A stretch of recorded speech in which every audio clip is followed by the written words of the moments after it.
He woke up 300 years later and instantly became humanity's last hope. The first sensation was cold.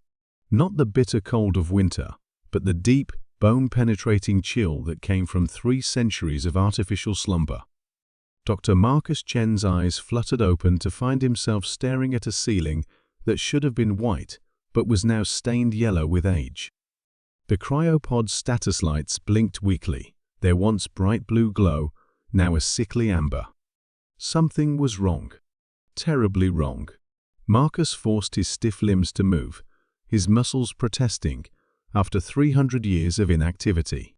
The rehabilitation protocols should have been running automatically, but the pod's systems seemed to be operating on emergency power.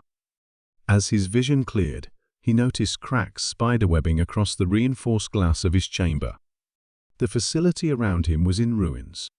Dust particles danced in shafts of natural sunlight, streaming through gaps in what had once been a state-of-the-art underground research complex.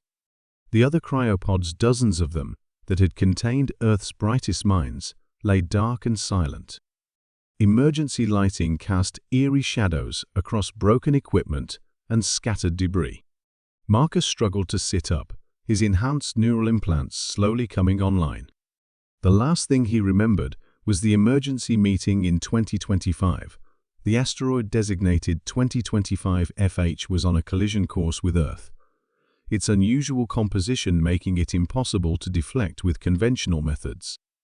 The world's greatest scientists had been placed in cryosleep to survive the impact and help rebuild civilization afterward. But if he was awake now, in 2325, why was everything destroyed? A soft chime drew his attention to a flickering holographic interface that materialized near his pod. A woman's face appeared, or rather, an artificial intelligence designed to look like Dr. Sarah Kim, his former colleague and the project's lead architect.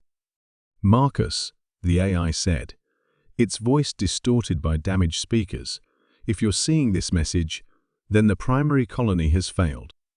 I am a RIA, the last functioning remnant of our expedition's AI network." Marcus felt a chill that had nothing to do with the cryosleep. What happened to the others? Where is everyone? The asteroid impact was successfully deflected in 2027. ARIA continued, apparently following a pre-recorded protocol. However, the deflection technology, your quantum resonance field generator, had an unexpected side effect. It created a permanent barrier around Earth, making the planet invisible to our space-based sensors and blocking all interstellar travel. The implications hit Marcus like a physical blow. His invention had saved Earth from the asteroid, but had accidentally created a prison around the entire planet. For 3 centuries, humanity has been trapped, ARIA explained. The barrier weakens periodically, allowing brief windows of communication with the outside universe. During one such window, we received a transmission that changed everything. The hologram shifted, showing star charts and alien symbols that Marcus's enhanced memory banks immediately began analyzing. An alien armada is approaching the solar system, the Devourers, they call themselves. They consume entire worlds, leaving nothing but empty space. Earth's barrier is the only thing that has kept them from detecting our planet, but the barrier is failing. Marcus pulled himself to his feet, his mind racing through possibilities. How long do we have? 6 days until the barrier collapses completely. The other scientists, their pods failed over the decades. You are the only one with the knowledge to potentially save humanity. ARIA's image flickered, revealing the strain on the damaged systems. But Marcus, there's something else. The quantum field technology didn't just create a barrier, it fundamentally changed the people inside it. Through the facility's broken windows, Marcus could see movement in the distance. Figures approached through the wasteland that had once been the Pacific Northwest. As they drew closer, he realized they weren't entirely human anymore. The people of 2325 Earth had adapted to life within the quantum barrier. Their skin had a subtle luminescent quality, and their eyes held depths that seemed to reflect other dimensions. They moved with a fluid grace that suggested they existed partially outside normal space-time. A young woman entered the facility, her appearance both beautiful and alien. "Dr. Chen," she said, her voice carrying harmonic undertones that resonated in frequencies he could feel rather than hear. "I am Lyra, descendant of the survivors. We have been waiting for you to wake." "Waiting for me?" "The quantum field changed us, gave us abilities we're still discovering. But we lack the knowledge to use them effectively. You created the technology, you understand its true potential." Her luminescent eyes held a mixture of hope and desperation. "The Devourers will arrive in 6 days. When the barrier falls, they'll detect not just Earth, but the quantum signatures of our entire transformed population.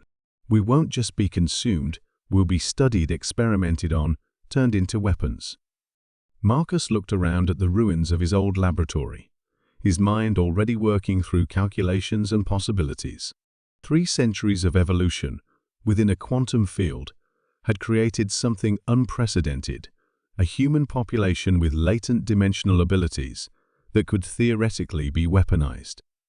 "Show me what you can do," he said to Lyra. She extended her hand, and space seemed to fold around her fingers. Matter bent and twisted, following laws of physics that existed only within the quantum barrier's influence. "We can manipulate local spacetime, but only instinctively. We need someone who understands the science." Over the next 4 days, Marcus worked frantically with Earth's transformed population. He taught them to focus their quantum abilities, to understand the mathematical principles underlying their evolution.